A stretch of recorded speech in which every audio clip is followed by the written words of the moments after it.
What's your view of the lockdown policy that so many European countries and states in America have introduced? I think it is a huge mistake.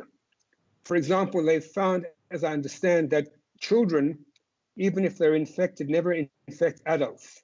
So why do we not have children at school? Why do we not have people working?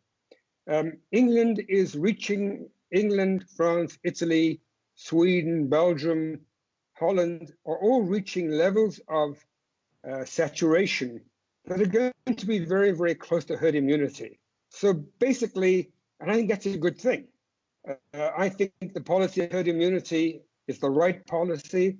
I think Britain was on exactly the right track before they were fed wrong numbers, and they made a huge mistake. I see the standout winners as Germany and Sweden. They didn't practice too much lockdown.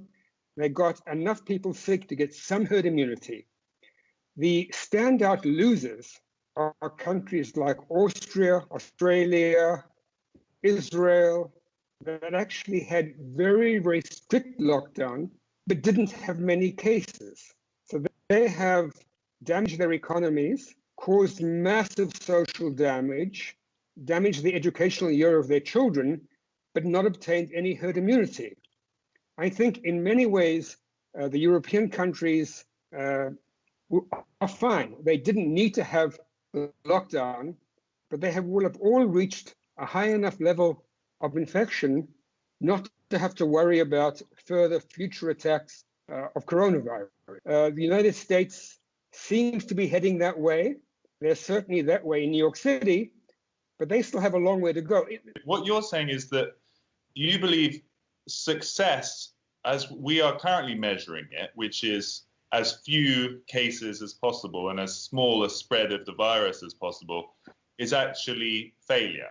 I think if you really control your epidemic, for example, California has now had lockdown for 6 weeks and once another 4 weeks. They have so far less than 100 deaths. That means they don't have more, let's say 100,000 in people. That is not enough to give them significant herd immunity. They didn't need to do all that lockdown. The lockdown, I think, is particularly hurtful in countries that don't have good social infrastructure. Countries like the United States and Israel, many people have been really, really hurt, especially young people. I think that everybody panicked. They were fed incorrect numbers by epidemiologists. And, this, I think, led to a situation. There's no doubt in my mind that when we come to look back on this, the damage done by lockdown will exceed any saving of lives by a huge factor. One very easy way to see this is an important way of looking at the death. It's also, right now we know that the number of excess deaths in Europe is around 130,000 up till yesterday. This is for all of Europe. This is for a population of around 330 million people. So an excess of 100,000 for this whole year is actually not that much. In some of the worst flu epidemics, we get to those kinds of numbers, sometimes a little bit more, sometimes a little bit less. Now, I'm not saying flu is like coronavirus. I'm just simply saying that the burden of death of flu is like coronavirus, especially when we correct for the fact that people who die from coronavirus are older on average than people who die from flu. Flu kills young people. It kills 2 or 3 times more people under 65 than does coronavirus. If we put those facts into the situation, we find that the burden of death from coronavirus, I'm fairly sure, will in Europe, where we have good numbers, be less than that of a very, very flu. Another factor which has not been considered are all the cancer patients who aren't being treated, or all the heart cardiology patients who aren't being treated. I've heard estimates of tens of thousands of people who are basically going to be dying because of lack of that treatment. And generally, again, the age group who die of cancer are younger than the age group who die of coronavirus. So if we could protect the old people perfectly, then the death rates would be very, very low. So for example, in Europe, I said there were about 140,000 excess deaths in the last, I think, 9 weeks. The number of those excess deaths who are younger than 65 is about 10%. So basically, 13,000 of the 130,000 deaths are actually under 65 years old.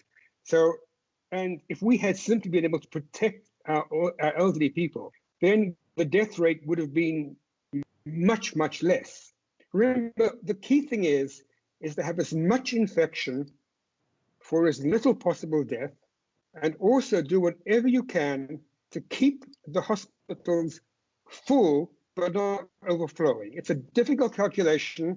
It's one which a country like Sweden can do, where essentially there's no political concerns. The trouble is that in Israel, that I know well, in the United States, everything is political.